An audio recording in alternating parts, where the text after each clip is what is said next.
Tal como habíamos anunciado, vamos a estar dando inicio a una serie de mensajes en la epístola a los Hebreos.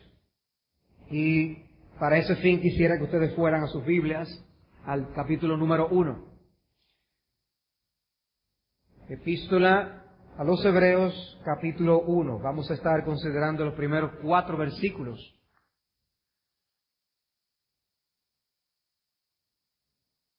Dice así esta porción de la palabra del Señor.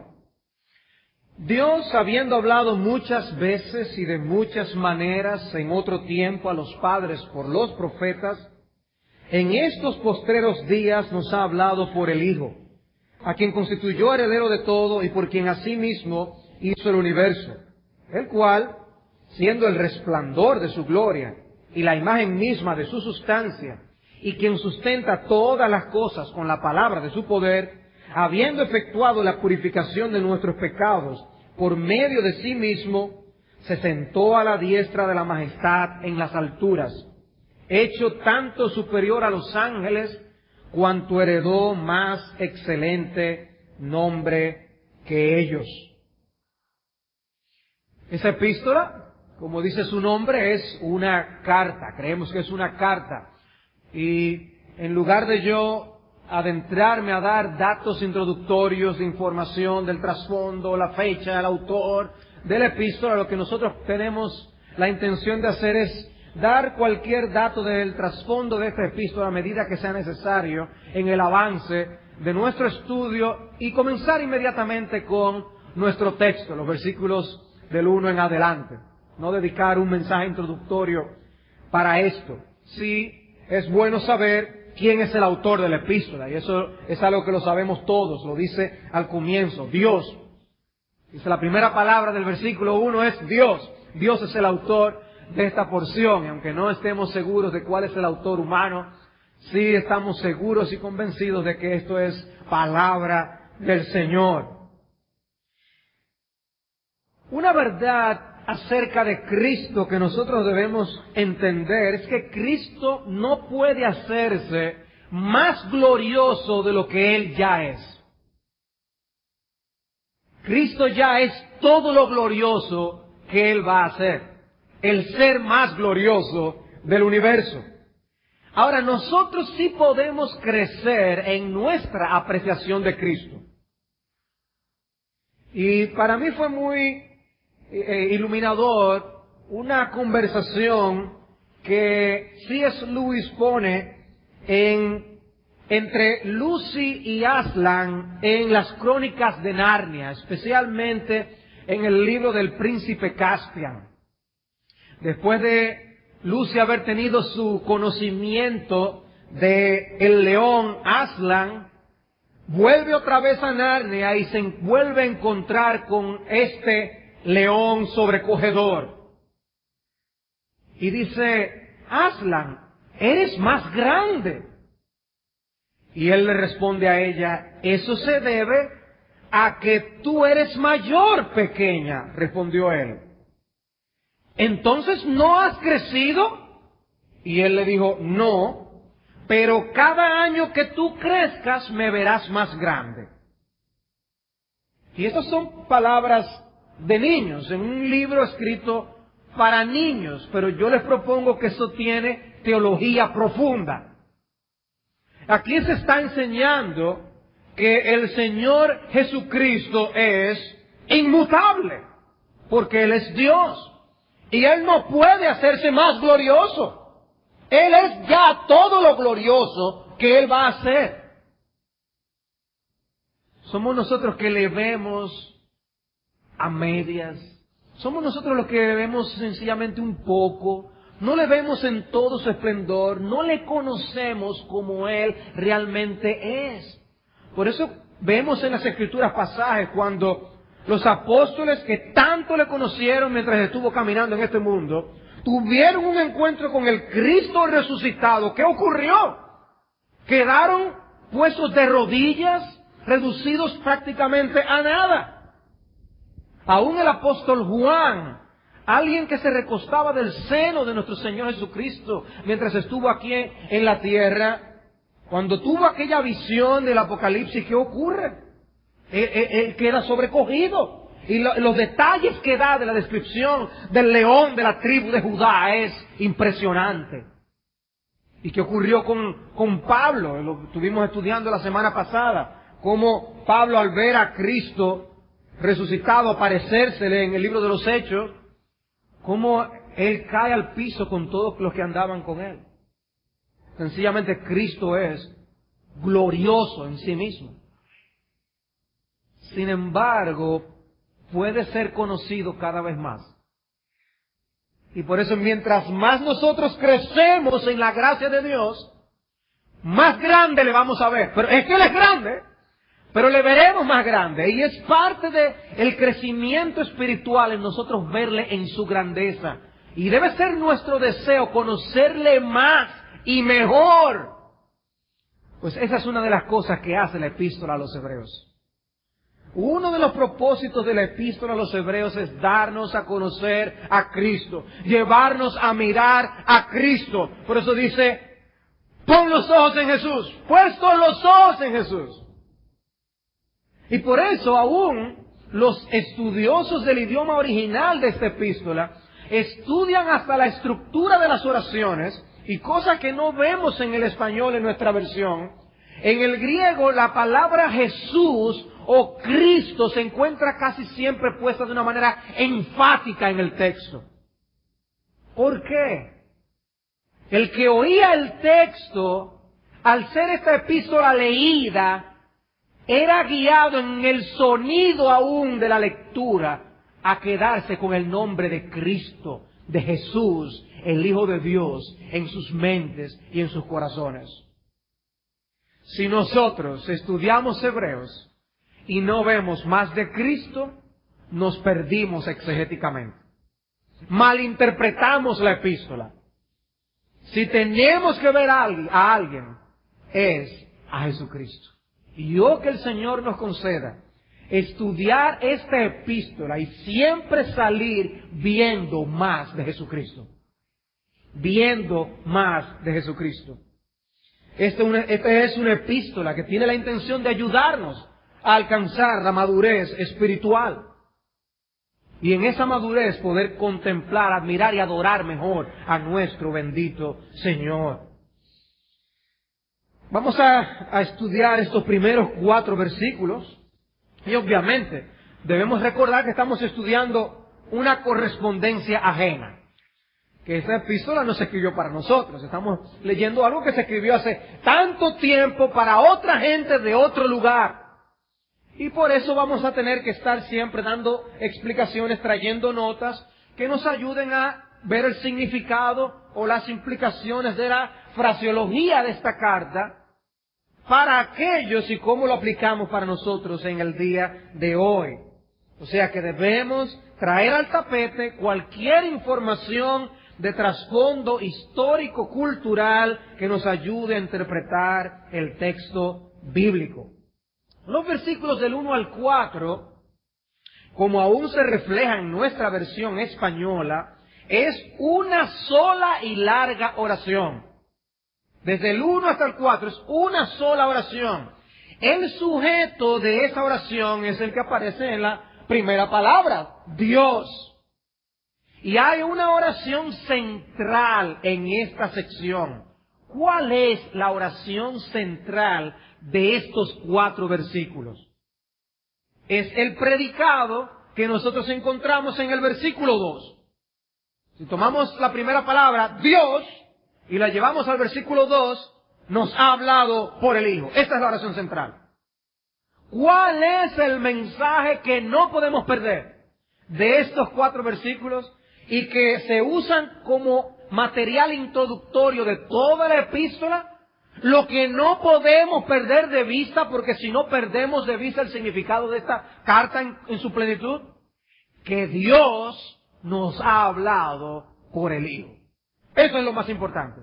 Dios nos ha hablado por el Hijo. Todo lo demás en estos 4 versículos es calificativo de esa oración principal. Y digo eso para que no confundamos las ramas con la raíz. Todo el texto es importante, obviamente, no me malinterpreten, Pero si no vemos el meollo del pasaje, corremos el riesgo de perder el mensaje. No solo de esta sección, sino del libro completo. Dios nos ha hablado. Dios nos ha hablado y lo ha hecho por el Hijo. Esto es crucial. Es importante que toda ama de casa sepa eso. Es importante que todo albañil sepa eso. Dios nos ha hablado y lo ha hecho por su Hijo. Es crucial, es trascendental esa verdad. Veamos entonces en primer lugar que el hombre necesita saber que Dios ha hablado. El hombre necesita saber que Dios ha hablado. Muchas cosas del universo han sido descubiertas por el hombre, pero Dios no fue descubierto. Dios se dio a conocer a sí mismo. Él se reveló. De manera que la primera gran realidad con que nos confronta este libro de las Escrituras es con el hecho de que Dios nos ha hablado. O sea que en otros contextos religiosos del mundo, las personas tienen que deducir por fuentes inciertas cuál es el ánimo de los dioses.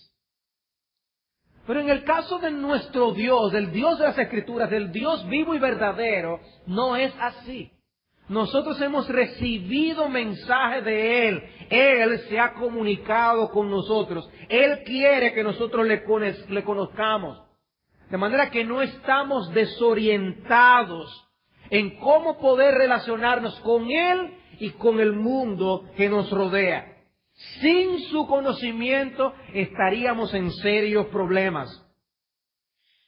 De manera que eso que mencionamos como una suposición es lo que muchos han abrazado como una realidad por la fe. Nosotros no somos relativistas. Algunos dicen, tú tienes tu verdad, tu Dios, que se ha revelado de esta manera, o quiere que tú te le conozcas de esta forma. Aquel tiene su Dios, que es así, aquel otro tiene su Dios. Hebreos no permite tal cosa. De hecho, la Biblia no permite tal cosa. La Biblia es un libro que asume que Dios está ahí. La Biblia es un libro que asume que Dios creó. Y la Biblia es un libro que nos dice que Dios nos habló. Y eso es sencillamente crucial. De manera que nosotros no estamos viviendo a locas y a tontas y diciendo que cada quien puede creer lo que quiere. Las reglas del juego son las que Dios ha establecido en el mundo. Y la epístola a los Hebreos ataca de raíz cualquier tergiversación de la verdad en cuanto a la revelación de Dios al hombre. Los verdaderos fundamentos del universo no han sido removidos. Dios está en su trono. Cristo venció la muerte. El cielo es nuestro hogar. Dios es digno de confianza. Vivimos por fe en sus promesas. Hay esperanza después de los linderos de esta vida. ¿Y cómo lo sabemos? Por la palabra de Dios que vive y permanece para siempre. Dios ha hablado. Dios se ha comunicado y lo ha hecho de una manera clara y entendible. Lo ha hecho muchas veces y de muchas maneras, como dice el texto. Habló por medio de autores humanos que escribieron libros que hoy están aquí en las Escrituras. Para que tú y yo le conozcamos a Él. Por eso dice un autor muy bien, no hay nada más importante, nada más esencial que lo que Hebreos dice en su mismo primer versículo, Dios ha hablado.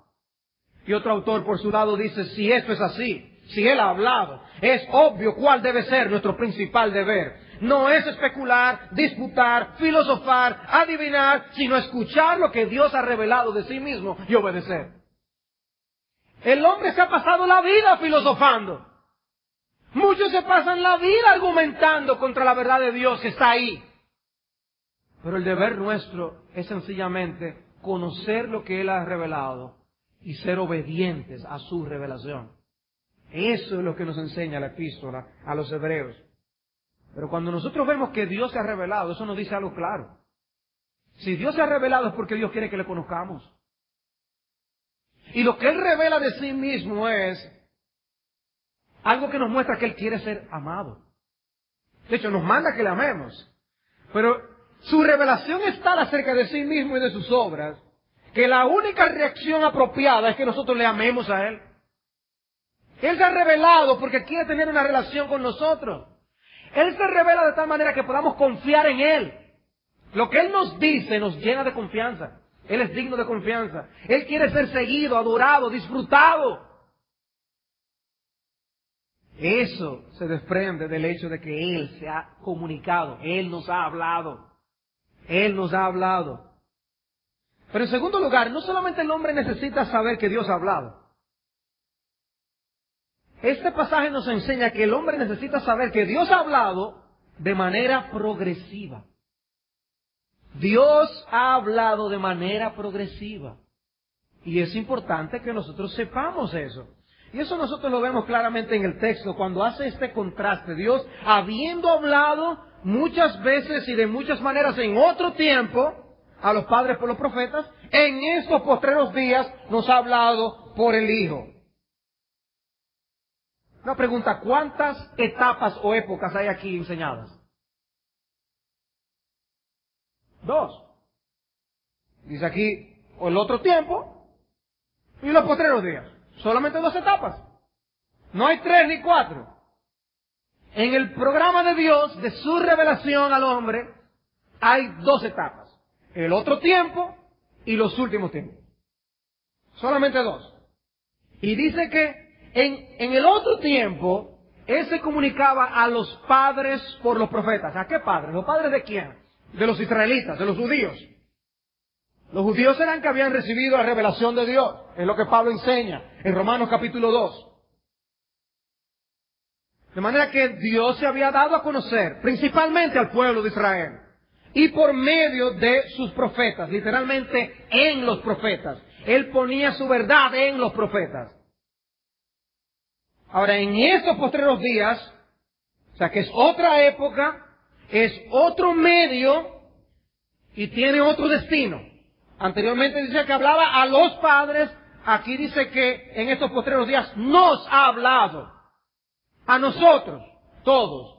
Ya no es un asunto solo de los padres de Israel, no es un asunto del pueblo de Israel, es un asunto de todo el universo. El mensaje de Dios al hombre en sentido general. Ahora nos ha hablado a todos, no importa la nacionalidad, la localidad donde nos encontremos, es el mensaje de Dios al hombre.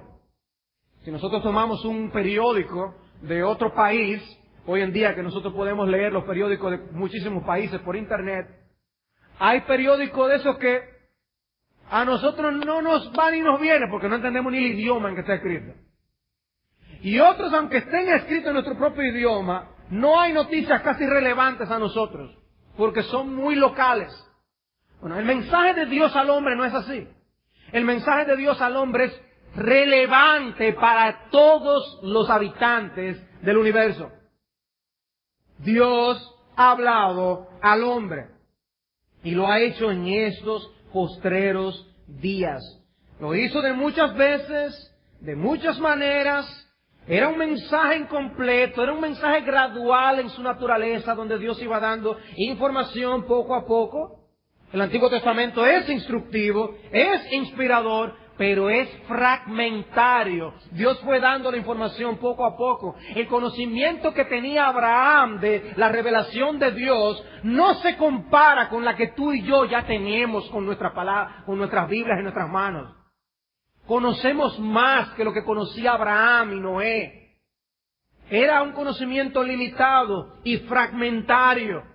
El Nuevo Testamento nos dice que ya Dios vino a buscar y a salvar lo que se había perdido. Estamos en los postreros días en que la revelación de Dios nos ha sido dada completamente.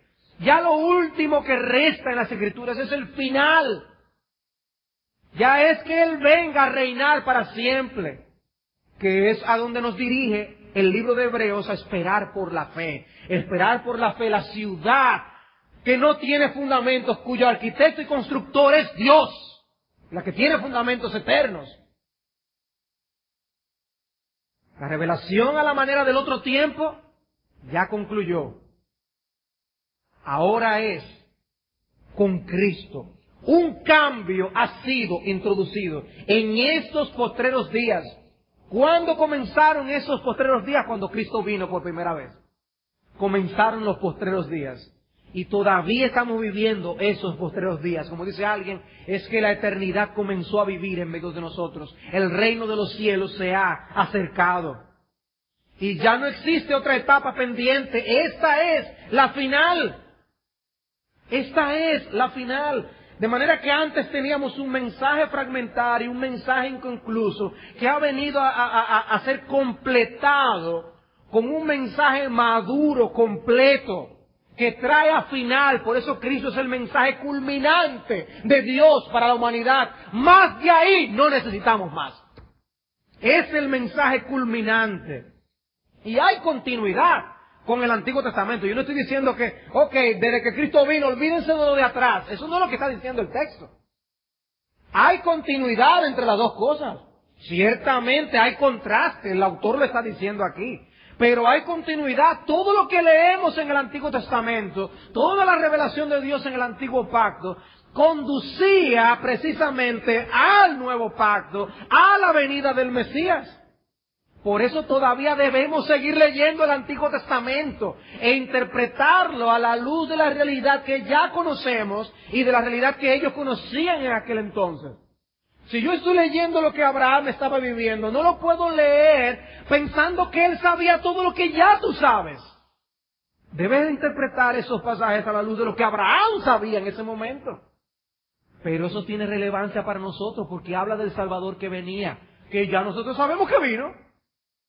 Pero debemos leer el Antiguo Testamento, debemos edificarnos con el Antiguo Testamento, porque dice aquí que Dios habló en él. Dios ciertamente habló en él, hermanos, y es peligroso cuando nos encontramos en algunos contextos, cuando se menosprecia el Antiguo Testamento. Eso es peligroso, porque Dios ciertamente habló. Tenemos que verlo a la luz del Nuevo Testamento, tenemos que verlo a la luz del Evangelio. Pero es la verdad de Dios. Dios se reveló ciertamente en el Antiguo Testamento. Entonces, hemos visto que el hombre necesita saber que Dios ha hablado. Hemos visto que el hombre necesita saber que Dios ha hablado de una manera progresiva. No se lo dio todo a Noé, ni a Abraham, ni a Elías, no. Fue hablando de manera progresiva, poco a poco, con un plan que va teniendo cumplimiento.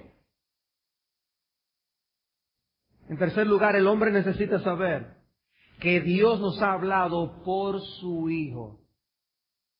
El hombre necesita saber que Dios nos ha hablado por su Hijo. Y esto es crucial. Y esto es lo crucial. Y esto es lo importante. ¿Y qué se implica por esa frase, por el Hijo?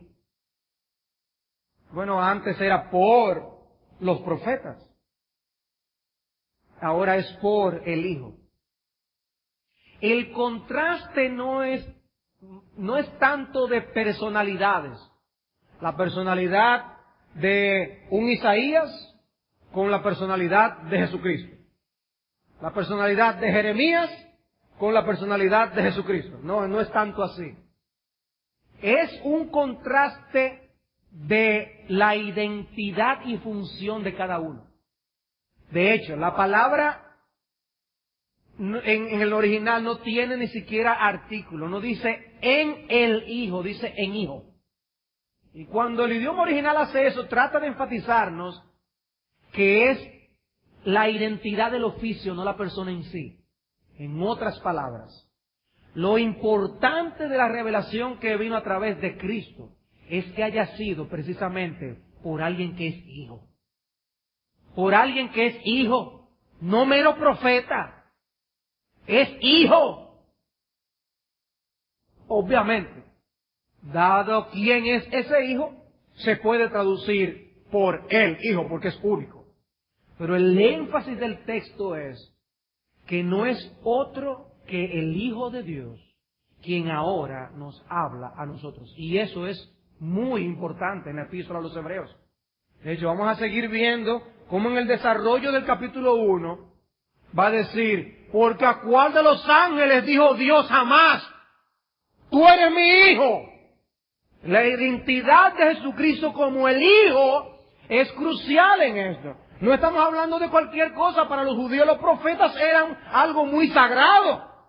Y Él les está diciendo, pero el Hijo es otra cosa. El Hijo es otra cosa. Necesitan saber que Dios, por quien nos ha hablado, es nada más y nada menos que su propio Hijo. No, Jesucristo no escribió ningún libro. Isaías sí. Jeremías sí. Y entonces, ¿cómo fue que nos habló? Bueno, porque no está hablando de que haya escrito un libro o no. Hay cosas por las que Dios se reveló aún en el antiguo pacto que no están registradas ni escritas. Pero el mensaje que encontramos en el Nuevo Testamento es un mensaje de Cristo, aunque haya venido a través de los autores de los libros del Nuevo Testamento. Cuando nosotros leemos las epístolas, cuando leemos Apocalipsis, nosotros estamos leyendo la voz de Cristo. Estamos escuchando la voz de Jesucristo, enseñando por medio de su Espíritu. Y lo que se está diciendo aquí es que Jesús es la culminación de todo lo que se había dicho en el Antiguo Testamento. La revelación final, la revelación culminante. El mensaje apostólico es el mensaje que Dios nos ha hablado por el Hijo. Dice Juan 1:18, a Dios nadie le vio jamás. El unigénito Hijo que está en el seno del Padre, Él le ha dado a conocer. Quien quiera conocer a Dios tiene que conocerlo por medio de su Hijo Jesucristo. De manera que ninguno de los profetas se puede comparar con Jesucristo, como tampoco lo puede hacer ninguno de los sumos sacerdotes.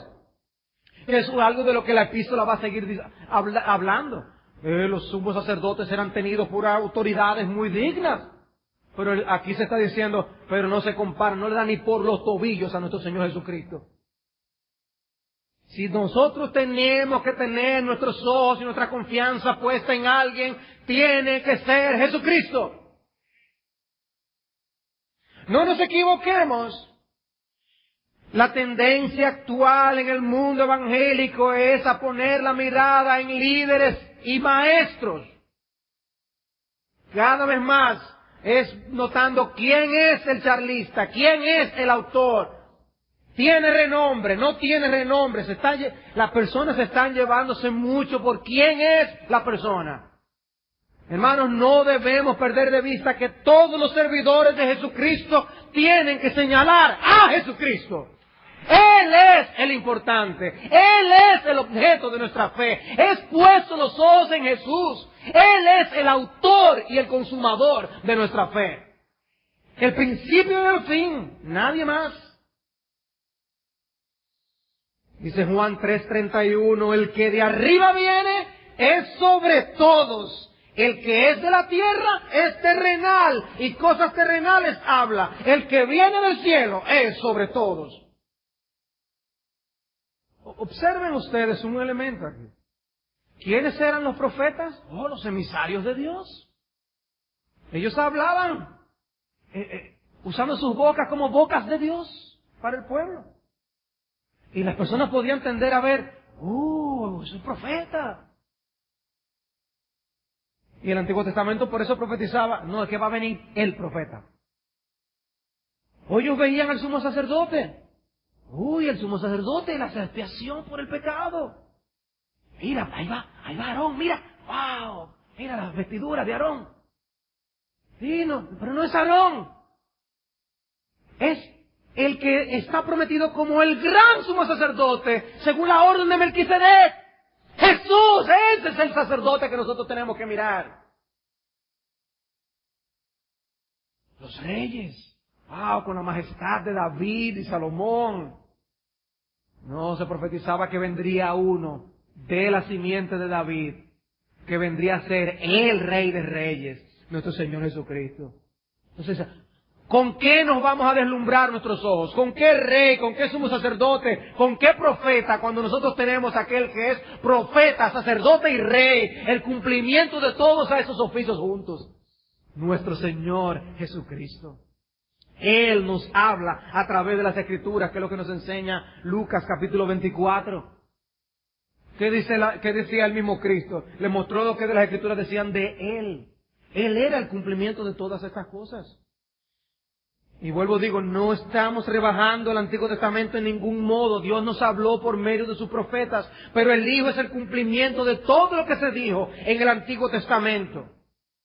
Menospreciar el Antiguo Testamento es menospreciar un mensaje de Dios. El Nuevo Testamento nos explica el Antiguo. No es corrigiendo lo que está. Lo que había que corregir eran las malas interpretaciones que tenían los fariseos. Y eso es otro tema. Y hermanos, vamos a ver, cuando lleguemos al capítulo 2, qué tan serias son las implicaciones de entender que Jesucristo es el mensaje en el día de hoy. Vamos a ver qué tan serio es el si le hacemos caso, si le prestamos atención al mensaje, a la voz de Jesucristo hoy o no. Venimos tranquilos, nos sentamos a escuchar la palabra de Dios. Domingo tras domingo. Abrimos nuestras Biblias y leemos la palabra de Dios. Y nosotros muchas veces no tomamos conciencia de que es Jesucristo que nos está hablando. Jesucristo nos está hablando. Y observen que esto no es así para que los que son visitas en la iglesia vean que es Cristo que nos está hablando. No, es para que todos sepamos que es Cristo que nos está hablando. Esto era aquellos que profesaban fe que se lo estaba diciendo. Y es necesario que con mayor diligencia prestemos atención a ese mensaje, dice el Hebreos capítulo 2, todos nosotros. Eso tenemos que tener la conciencia al leer la Biblia de manera privada, al nosotros venir aquí a un culto público, de que Jesucristo habla por medio de su palabra. Eso da otra perspectiva a la predicación del Evangelio. Estamos escuchando al Hijo. Eso da otra perspectiva a tu devocional personal. Estás escuchando al Hijo. Es Cristo mismo quien nos habla. Él dice, yo estoy presente cuando hay 2 o 3 reunidos en mi nombre. ¿Lo queremos más claro de ahí? Él te está hablando hoy a ti y me está hablando a mí. Cristo real, hermanos. Y si Dios nos ha hablado por medio de su Hijo, es bueno que prestemos atención a su mensaje. La palabra de Dios tiene que tener prioridad por encima de nuestros estándares culturales, cualquiera que sean. Debemos ser más cristianos que dominicanos y valorar su mensaje. Entonces, hermanos, es sencillo. Si esto es de Dios, esto es relevante. Si esto es de Dios, esto es relevante. Hermanos, a veces tomamos decisiones y vivimos el día a día, vienen las situaciones y nosotros pensamos en 12 soluciones humanas para resolver nuestros problemas.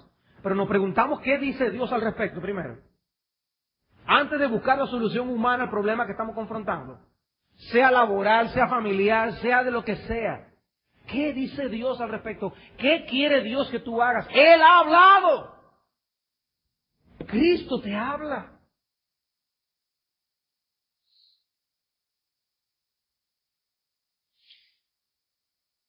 Y como mi último punto, no solamente el hombre necesita saber que es por medio de Cristo que Él nos ha hablado.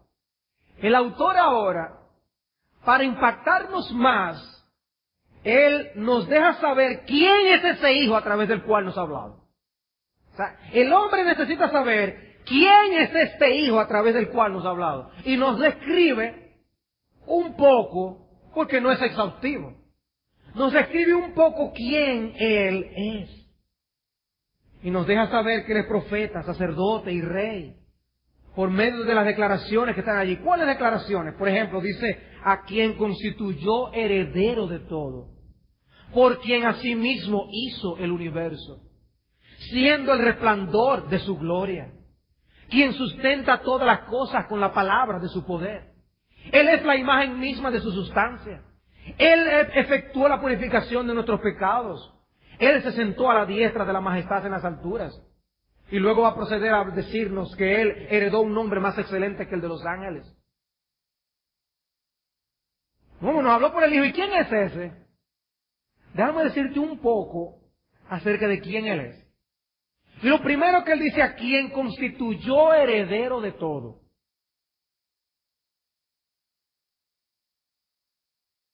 Las personas están muy pendientes en las revistas sociales cuando un multimillonario muere, ¿a quién le queda la herencia? La gente le da seguimiento a esas cosas. Bueno, ni Bill Gates, ni Warren Buffett, ni Carlos Slim. Estamos hablando del Dios dueño del universo. El dueño del universo. No de una porción de tierra aquí. Él tiene los títulos de propiedad de todos los planetas, todas las estrellas, todas las galaxias, todo, incluyendo lo que ellos también tienen. Él es el dueño de todo. Y Él designó un heredero. No, nos deja ver algo de la importancia de ese heredero, ¿no es así? Lo hizo heredero de todo absolutamente, a ese Cristo. Y cuando nosotros vemos la tentación de Cristo que se narra en los evangelios, a la luz de esta declaración, eso nos permite entender algo de la maldad de Satanás. Ya Jesucristo había sido designado heredero de todo.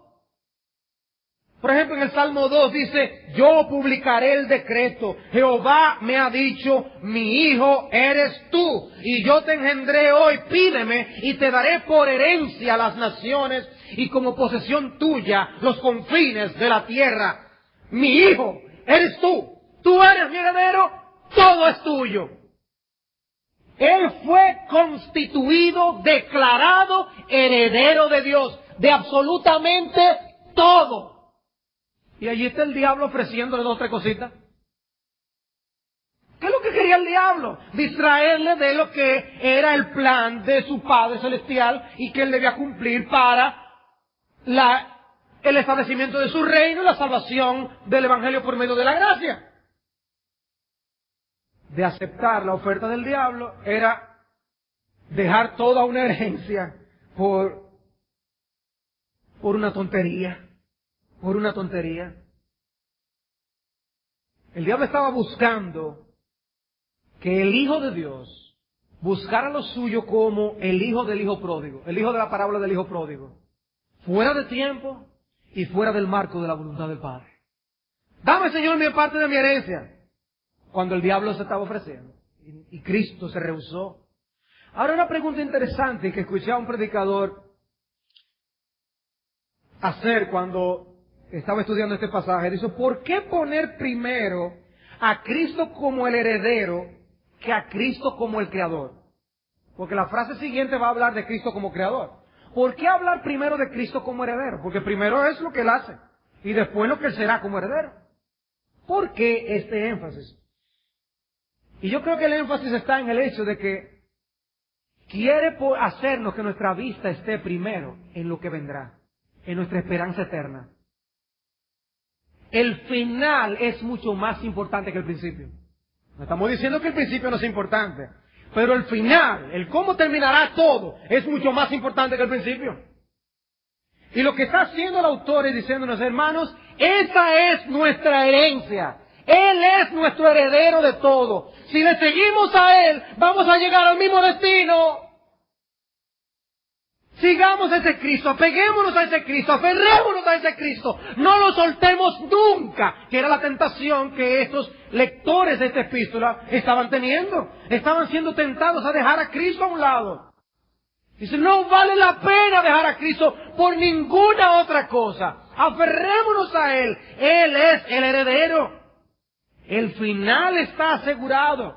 Y hermanos, esa es nuestra escatología. Y nuestra escatología va a determinar la conducta que nosotros tengamos. Lo que tú creas acerca del cielo es lo que te va a hacer vivir mañana como tú lo vas a hacer. Lo que tú creas acerca del cielo es lo que te va a hacer vivir el mes que viene, como tú lo vas a hacer. Lo que tú creas acerca del futuro, eso va a ser determinante. Y es lo que dice Pedro precisamente en su segunda epístola, siendo que todas estas cosas van a ser destruidas así, y que nosotros esperamos del cielo, cielo nuevo y tierra nueva, ¿cómo entonces no debemos nosotros vivir en santa y piadosa manera de vivir? Esa es la enseñanza de las Escrituras. Nuestra escatología, lo que creamos acerca de las últimas cosas, va a ser determinante en cómo tú y yo vivimos. Incluyendo el cómo tratamos a los que nos hacen mal. ¿Por qué es que nosotros no nos vamos a vengar y vamos a hacerle bien al que nos hace mal? Porque Cristo dijo, Dios dijo, mía es la venganza, yo pagaré. Podemos esperar tranquilos, porque algún día las cosas se cambiarán. Cristo es el heredero. Decía un comentarista puritano, cásate con este heredero y lo tendrás todo. Cásate con él. Hay mujeres que dicen, ese tiene mucho dinero, mija, cásate con él. Bueno, viendo las cosas desde un punto de vista humano, te conviene casarte con Cristo. Pero no le busques por lo que puedas conseguir, búscale porque Él será nuestro principal tesoro. Él es nuestro principal tesoro. Pero dice a quien constituyó heredero de todo, por quien asimismo hizo el universo. O sea, quien nos está hablando no es nada más y nada menos que el que nos creó a ti y a mí. Nadie puede competir con Cristo porque solo Él hizo el universo. Y es un tema central del retrato que nos brinda el Nuevo Testamento acerca de Jesús. Dice Juan 1:3, todas las cosas por Él fueron hechas y sin Él nada de lo que ha sido hecho fue hecho. Dice Colosenses 1:16, porque en Él fueron creadas todas las cosas, las que hay en los cielos, las que hay en la tierra, visibles e invisibles, sean tronos, sean dominios, sean principados, sean potestades, todo fue creado por medio de Él y para Él. De manera que quien se ha comunicado con nosotros no es otro que nuestro Hacedor. Y hay una gran diferencia entre el Creador y la criatura.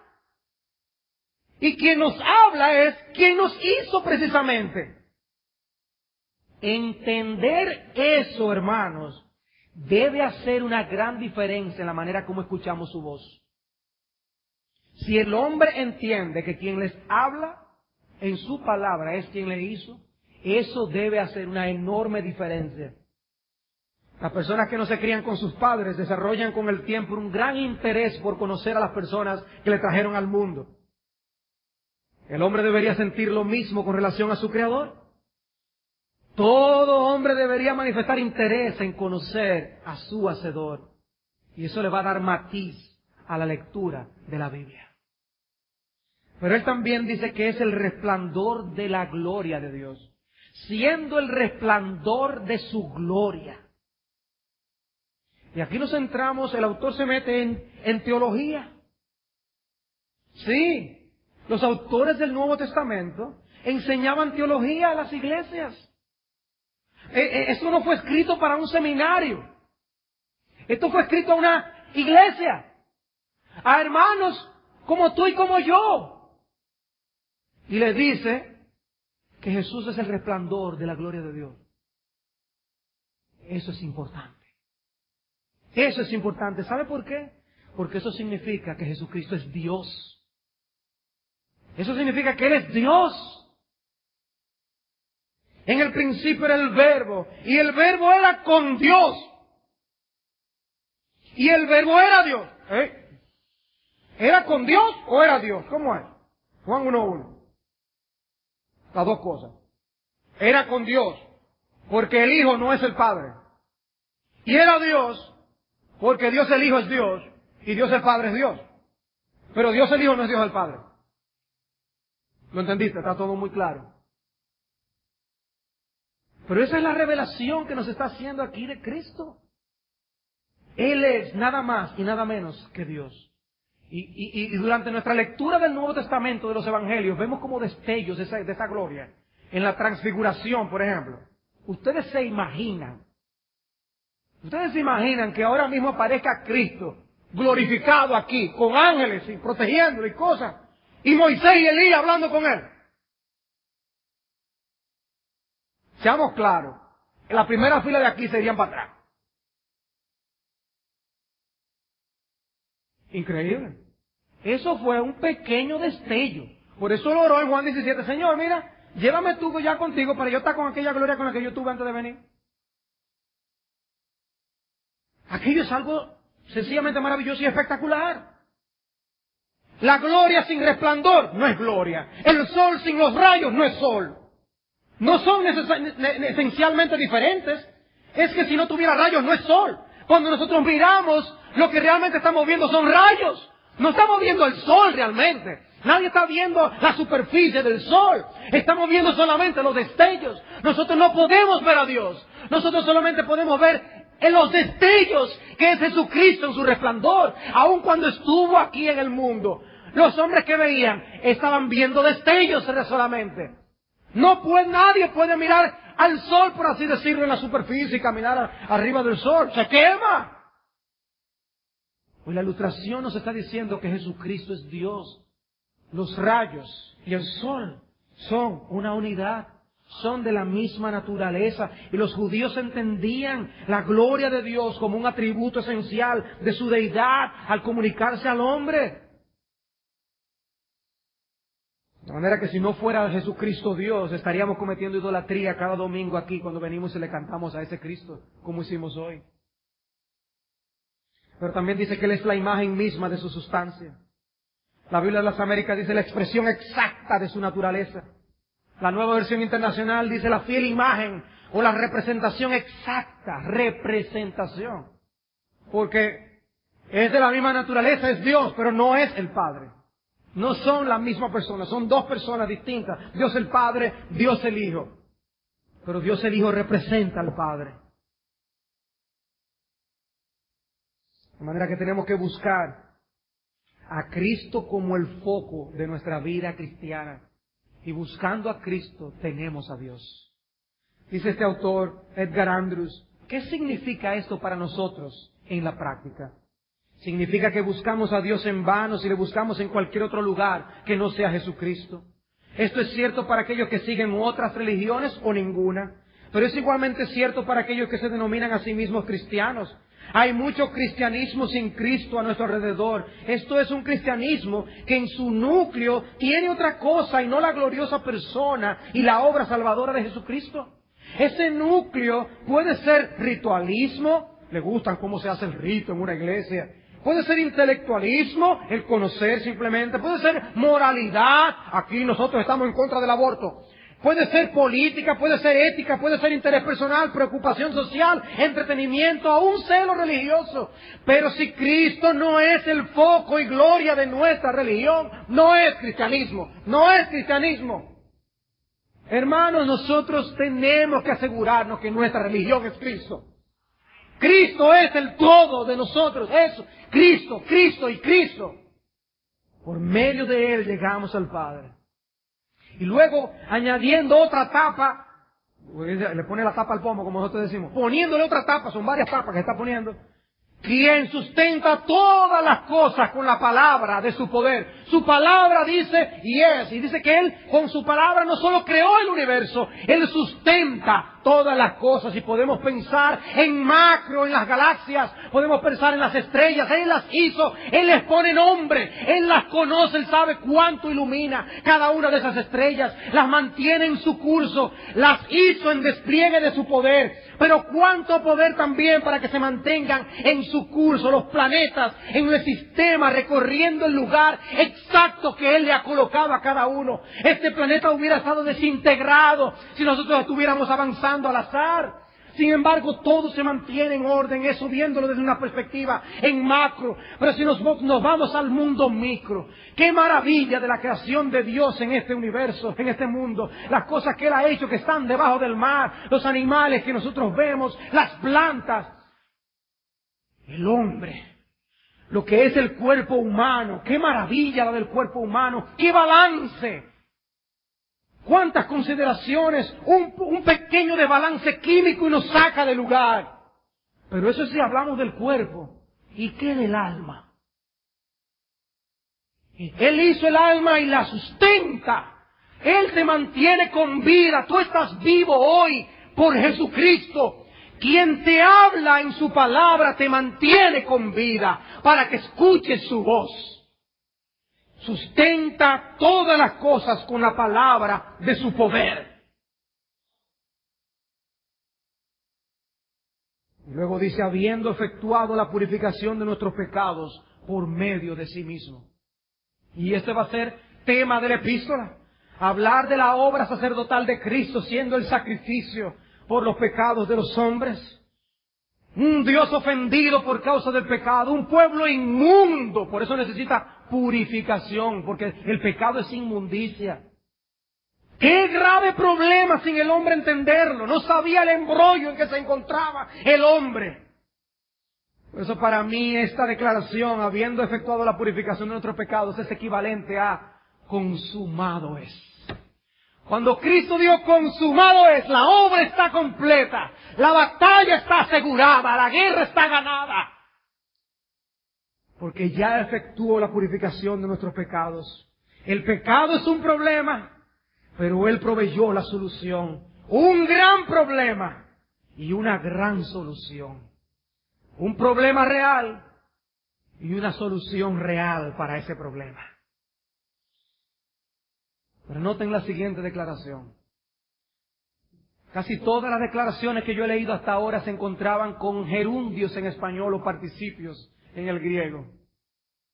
Nos está llevando a la última frase cuando dice se sentó a la diestra de la majestad de las alturas. Cuando tú terminas un trabajo, que tú vienes y te sientas y dices, ya.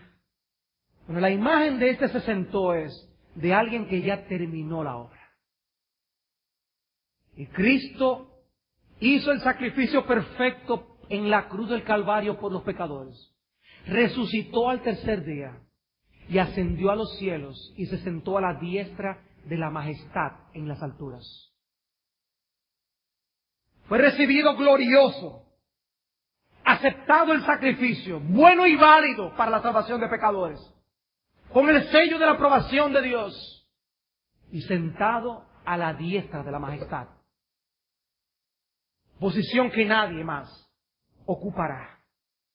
Está diciéndonos que la provisión que Él ha hecho por nosotros es completa, es perfecta, no hay nada que añadir, el hombre solo necesita acudir a Él. Oh amigo que estás aquí sin Cristo, acude a Cristo. Busca a Cristo. Refúgiate en Cristo. Y nosotros también tenemos que hacer lo mismo. El versículo 4 que habla de que Cristo fue hecho superior a los ángeles, lo veremos en el próximo mensaje porque el tema de los ángeles es de lo que va a estar hablando. Por ahora solo quiero concluir con esto. Necesitas escuchar a Jesucristo. Hermano amado, no importa cuántos años tú tengas en esta iglesia, tú necesitas escuchar a Jesucristo. Tú necesitas seguir oyendo su voz y relacionarte con Él de una manera íntima y personal a través de su palabra. Cuando tú vengas a la iglesia, cuando tú abras tu Biblia en tu casa, hazlo para relacionarte con Cristo. Él te está hablando. Él te está hablando. Y si tú estás aquí sin Jesucristo, hay un gran peligro en desechar ese mensaje. Hay una parábola en las Escrituras que dice que había una viña que había sido arrendada y luego los labradores se cogieron la viña para ellos y el dueño dijo, déjame mandarle a mis siervos para que le digan qué es lo que está pasando ahí. Y mataron a los siervos. Dice que finalmente él mandó a su hijo. Dice, por lo menos le tendrán respeto a mi hijo. Dice que cuando el hijo llegó, también lo mataron. Y eso habla del menosprecio que el hombre tiene de Jesucristo. Y así hicieron los judíos, mataron a los profetas y mataron a Jesucristo. No cometas el mismo error. Porque Jesucristo es el mensaje culminante, el mensaje final que tú necesitas escuchar. Dios no te proveerá de ningún otro. desechas a Cristo y sufrirás las consecuencias eternamente y para siempre. Oye al Hijo, oye su voz y óyela antes de que sea demasiado tarde. Vamos a orar. Padre, te damos las gracias por ese mensaje cúlmine tan maravilloso que tú nos has dado en la persona de tu Hijo Jesucristo. Gracias porque ese mensaje te costó a tu Hijo enviarle a hacer purificación por nuestros pecados, muriendo en una vil cruz, como un vil criminal, para salvar a los criminales que éramos nosotros, oh Señor. Gracias, gracias, mil gracias por salvarnos. Gracias por rescatarnos, oh Señor. Gracias por poner tus ojos y tu misericordia en estos pecadores. Gracias por mandar tu Espíritu Santo y por abrir nuestros oídos para escuchar su maravilloso mensaje. Oh, gracias, Señor. Pero te pedimos, nosotros te rogamos encarecidamente, Señor, abre los oídos de nuestros amigos, abre los oídos de nuestros familiares, Señor, ten misericordia de sus almas. Oh, sálvalos también, Señor, hazles que vean a Cristo en toda su maravilla, en todo su esplendor, en toda su grandeza. Glorificado, exaltado sea tu santo nombre. Gracias, Señor, por lo que tú has hecho por nosotros. Gracias, Señor, muchas gracias. En el nombre de Jesús. Amén.